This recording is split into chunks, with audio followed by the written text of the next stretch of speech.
আমার চ্যানেলে তোমাদের সকলকে স্বাগত। আজ আমরা ক্লাস 3 রায়োমার্টিন প্রশ্নবিচিত্রা থেকে ইংরেজির দ্বিতীয় পর্যায়ক্রমিক মূল্যায়নের শেষ তথা 10 নম্বর স্কুল সলভ করব। তোমরা যারা বাকি সেটগুলো দেখোনি, চ্যানেলের প্লেলিস্টে যাবে, ওখানে সব দেওয়া রয়েছে, ওখান থেকে তোমরা সব সেটগুলো করে নেবে। সকল বিষয় রয়েছে সেখানে, বাংলা আছে, ইংরাজি আছে, পরিবেশ রয়েছে এবং অঙ্কটা আমি ধাপে ধাপে দিয়ে দেবো।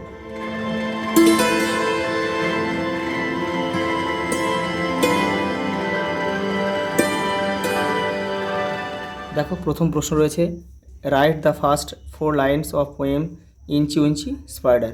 তোমাদের বইয়ের 51 নম্বর পেজে রয়েছে। দেখো, এই যে প্রথম 4 লাইন তোমরা এখান থেকে লিখে দেবে, এইখান থেকে, এই যে 4 লাইন এই পর্যন্ত। দেখো, তারপরে একটা প্যাসেজ দিয়েছে, once upon a time a peacock lived in a forest beside the lake. এটা ভালোভাবে তোমরা পড়বে, পড়ে কিন্তু এগুলো উত্তর দিতে হবে। দেখো, আমি ডাইরেক্ট উত্তর করছি। দেখো, ট্রু ফলস আছে। The peacock lived by the side of the pond, পুকুরের পাশে বাস করতো, এটা কিন্তু ভুল, এটা লেকের পাশে বাস করতো। The crane was catching frog, সে কিন্তু ব্যাঙ ধরছিল, কিন্তু না, এটা ভুল আছে, সে মাছ ধরছিল। The crane come to live by the lake, সে এখানে বাস করতে এসেছিল লেকের পাশে, এটা কিন্তু ঠিক। The peacock was sorry for his beauty, তার সৌন্দর্যের জন্য সে কিন্তু দুঃখিত ছিল, এটাও কিন্তু ভুল হবে। সে গর্বিত ছিল, সে প্রাউড ছিল। The fill in the blank with words from the above passage, উপরে যে প্যাসেজটা রয়েছে ওখান থেকে শব্দ নিয়ে কিন্তু আমাদের এটা পূরণ করতে হবে। A peacock lived, LIVED, lived in a forest. There he looked at his own reflection, REFL, reflection, TION, reflection. The peacock dash the crane, এটা হবে স। I must go and dash himself to him, introduce।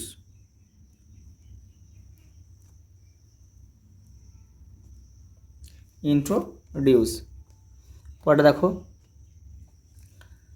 Fronts আর, চিংড়ি কিন্তু একটা পতঙ্গ, সন্ধিপদ প্রাণী। এই যে pomfret leaves স্যালিন water, লবণাক্ত জলে বাস করে পমফ্রেট। ফিশেস আর অ্যাকোয়াটিক, মাছ হয় জলজ প্রাণী। হিলসা ইজ, ইলিশ হচ্ছে একটা মাছ, ফিশ, তাহলে ফিশ লিখব কিন্তু। দেখো, প্রথমে কী দিয়েছে, মেক এ মিনিংফুল সেন্টেন্স, বাক্য রচনা দিয়ে। ফেট মানে অদৃষ্ট বা ভাগ্য বলা যায়। The first fish, the FIRST, first fish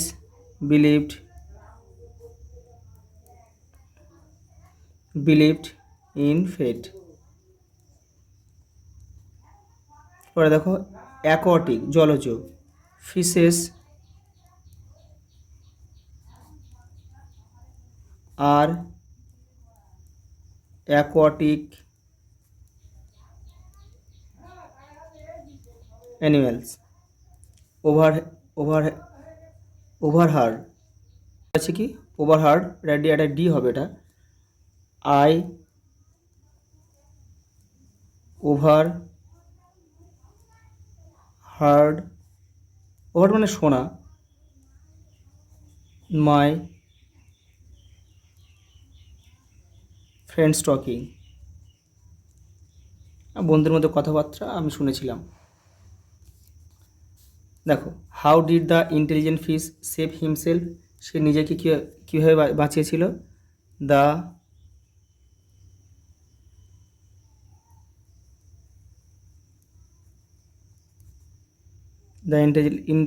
intelligent fish save himself by acting,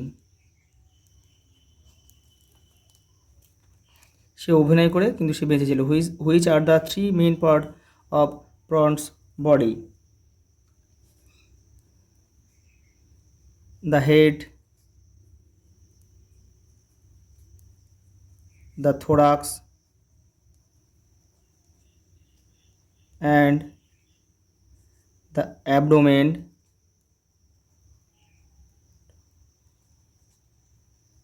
are the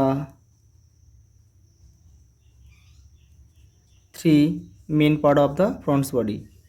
Three main parts of a front's body. Write a sentence on how water is polluted. জল কীভাবে দূষিত হয় সে নিয়ে আমাদের একটা বাক্য লিখতে বলেছে। দেখো আমরা এটা লিখে দেবো, chemicals from factories garbage and waste products produce by man polluted water. ওটা দেখো একটা কলম দিয়েছে, দেখো কি ম্যাচ করতে হবে। এ বিক চঞ্চু দিয়ে, ঠোঁট দিয়ে কী করে তারা খায়, তাহলে আমরা এখানে এ লিখব। টু উইংস ডানা দিয়ে কী করে পাখিরা ওড়ে, তাহলে এখানে আমরা বি লিখব। টেল লেজ দিয়ে কী করে ব্যালেন্স করে, তাহলে আমরা এখানে সি লিখব। আর টু লেগ দিয়ে তারা হাঁটে, দুটো পা দিয়ে তারা হাঁটে। এখানে যে অপোজিট ওয়ার্ড রয়েছে দেখো রয়েছে এখানে কী দিয়েছে, the right opposite word in the following. প্রথম রয়েছে কি ক্লিন, ক্লিন এটা হবে ডার্টি। শর্ট এটা লং হবে।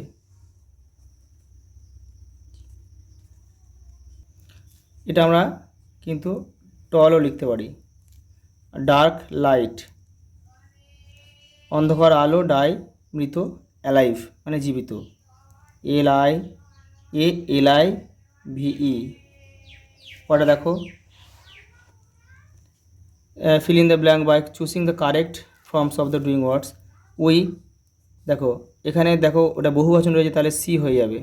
কর্তা থার্ড পারসন সিঙ্গুলার নাম্বার হলে তবে ভার্বের সঙ্গে এস বা ইএস যোগ হয়। দেখো বাবলু কর্তা থার্ড পারসন সিঙ্গুলার নাম্বার, সেই জন্য ভার্বের সাথে এস বা ইএস যোগ হবে। ড্রিঙ্কস হবে DRINKS। দেখো she third person singular number, writes WRITES, I go হবে। ওটা দেখো আন্ডারলাইন দ্য কমন নাউন। দেখো যেটা উভয় লিঙ্গ আর কি বোঝাবে, সব দেখো সকলকে বোঝাবে, সমষ্টিবাচক যেটা সর্বনাম রয়েছে আমাদের এই বিশেষ্য রয়েছে, এটাকে আন্ডারলাইন করতে বলেছে। আর সার্কেল করতে প্রপার নাউন মানে বিশেষ যেটা সেটাকে গোল করতে বলেছে। দেখো সপ্তক কার সম্বন্ধে বলেছে, সপ্তক, তাহলে এটাকে আমাদের সার্কেল করতে হবে। এখানে তাহলে কমন নাউন কোনটা, স্টুডেন্ট। এখানে দেখো Kolkata is a big city, তাহলে কলকাতাটা হচ্ছে একটা নাম বোঝাচ্ছে, এটা হচ্ছে প্রপার নাউন, তাহলে এটা আমরা প্রপার নাউন সার্কেল করব। আর সিটি হচ্ছে কমন নাউন। এটা দেখো month, first month of year of January, month হচ্ছে তোমার কমন নাউন আর জানুয়ারিটা হচ্ছে প্রপার নাউন। দেখো রামবাবু ইজ মাই ফাদার, তাহলে রামবাবু হচ্ছে এটা নাম বোঝাচ্ছে প্রপার নাউন, আর ফাদারটা হচ্ছে কমন নাউন। দেখো লাস্ট কি দিয়েছে, দেখো সামার সিজন, গ্রীষ্ম ঋতু সম্বন্ধে একটা রচনা লিখতে হবে, যে আমি লিখে দিয়েছি এখান থেকে, এটা তোমরা লিখবে। Summer is the hottest season of the year, সবচেয়ে গরমের মাস হচ্ছে সামার। দেখো the days are long and the night are short in the season, এই সময় দিন বড় রাত ছোটো হয়। উই গেট টেস্টি ফ্রুট, এই সময় আমরা কি অনেক সুস্বাদু ফল পাই। কি দেখো like mango, lychees and watermelon in summer.